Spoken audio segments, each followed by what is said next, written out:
Joining us now to review some of the headlines of today's newspapers from around the world is Arise News analyst Emmanuel Malabite Efene. Good morning, Emmanuel. Good morning, Ruben, my friend. Good morning, Rufa. Good morning. Emmanuel Malabite Efene. Good morning. Good morning, Mr. Fenny. Yes, it's weekend. Yay. Yes. Let's start the review with this day newspaper, Nigeria's newspaper of records. The lead story, Buhari Rallies traditional rulers to pacify youths, dispatches Gambari, others to states. Governors move against restiveness, seek support for security personnel.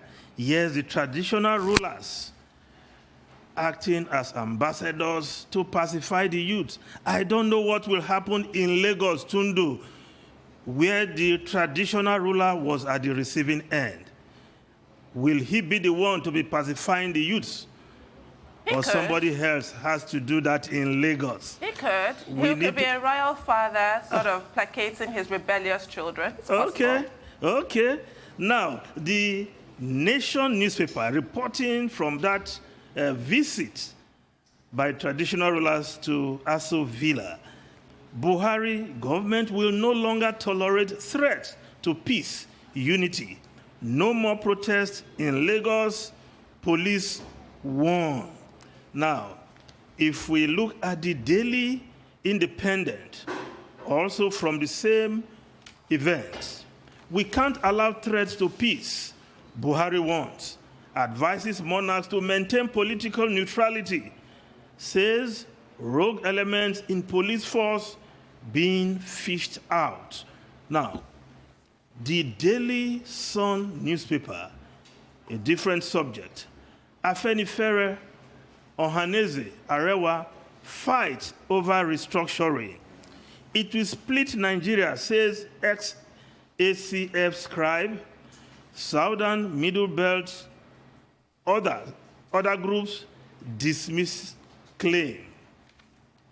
Now, the Guardian newspaper, yes, Ruben, you were talking about VIPs going abroad for medical attention. Now, the Guardian newspaper, the lead story, Senate queries Aso Villa over medical bills abroad.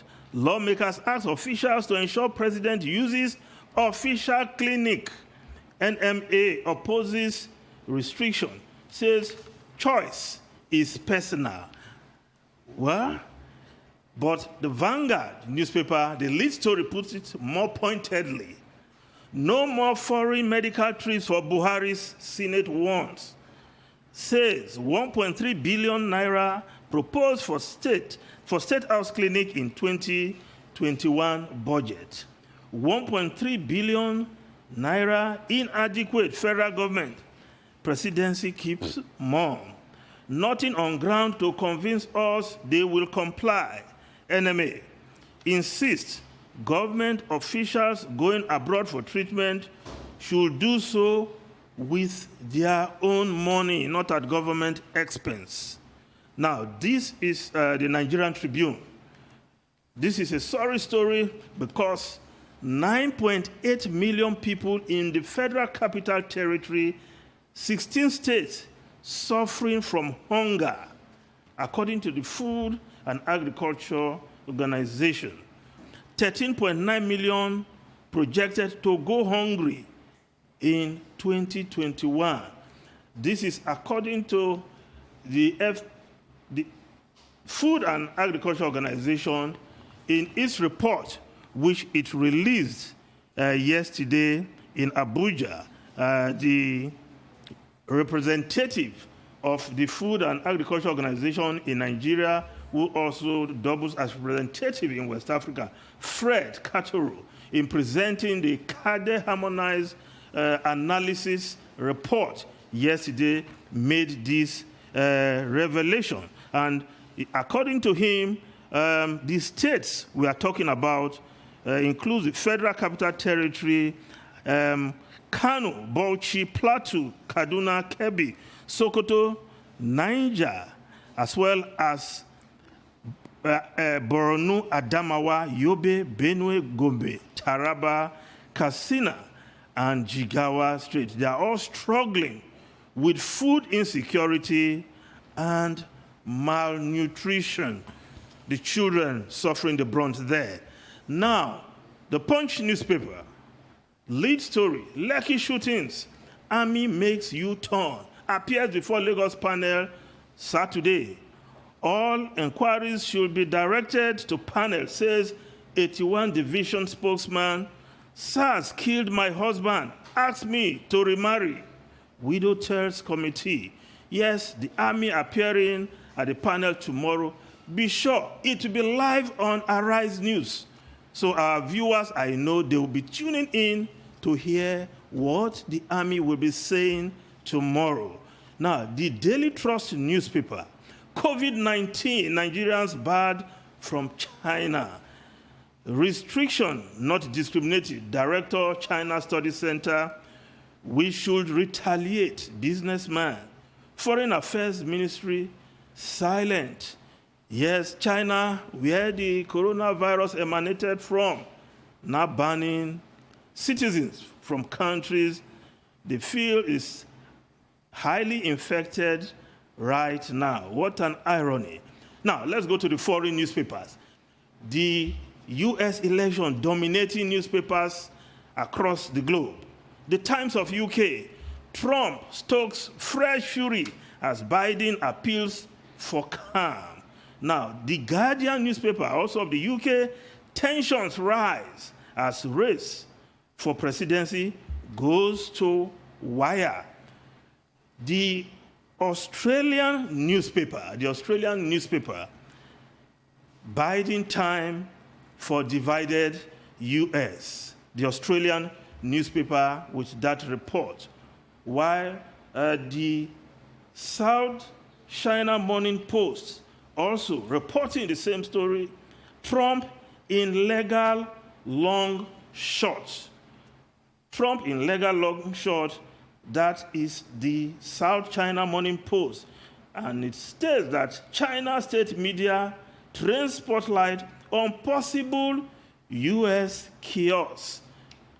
Now, the Washington Post in the U.S. itself is reporting Biden sees gains as paths becomes clearer. Trump litigation barrage begins with 2 defeats. Biden urges calm as counting rolls on. Trump again baselessly alleges mass fraud. Joe Biden insisted Thursday that he is on the verge of winning.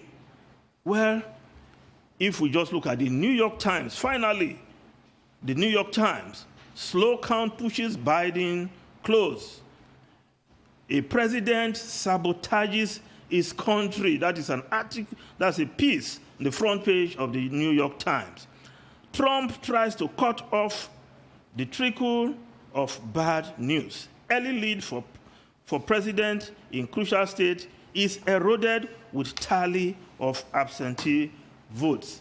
Now, not looking good for President Trump, but he has decided to toe the paths that seem inglorious. Well, quickly, Ifene. Yes. Let's start from home here. The story you took from the front page of this day, yes, about traditional rulers being asked to pacify. To go and pacify angry youths. Yes, I think it will gladden the heart of, the traditional rulers. 2 of them, 2 prominent ones chosen from each geopolitical zone. And it will also give hope to persons who have been saying traditional rulers indeed have a role to play within the democratic structure. You recall that during colonial times, under the indirect rule policy of the British, traditional rulers were allowed to play a role in the north. And then it was extended to the south.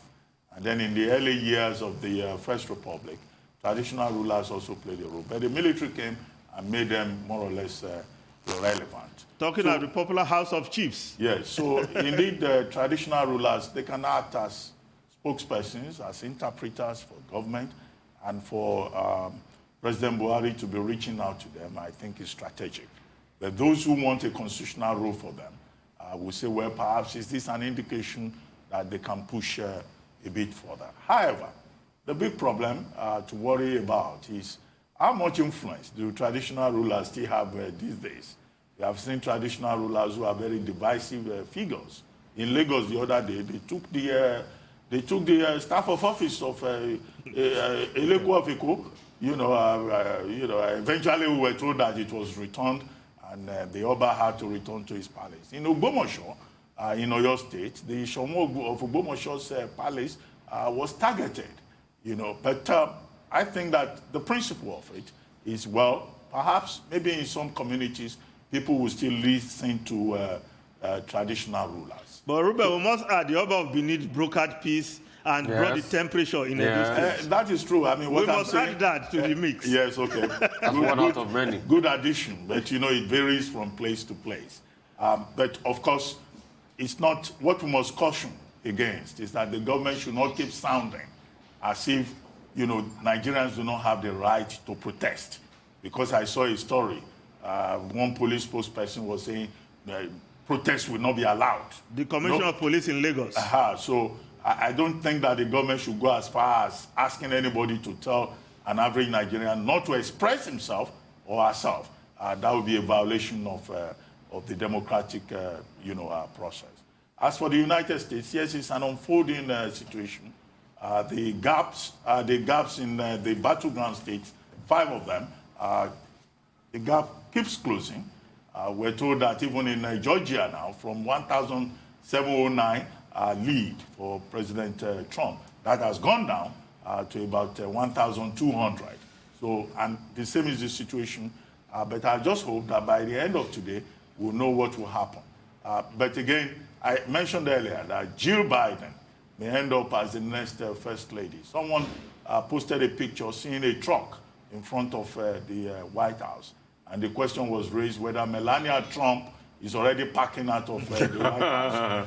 But she may be packing out, but the husband is still saying, we go die here. As they say in Nigeria. I hope that doesn't happen. Obviously she has more things to pack than the husband. I think if Biden picks Pennsylvania, then game over, and the reality will dawn on the White House, and the current inhabitants will know what to do. I mean, I think the reality has already dawned. When you hear the feelers from inside the White House, it's not easy landing. There's panic in the camp, but Trump still comes out to give this air of confidence. But internally, they know what has hit them in the White House. They know. Anyway, they know. Thank you very much, Emmanuel Efeni. That's all on the news headline.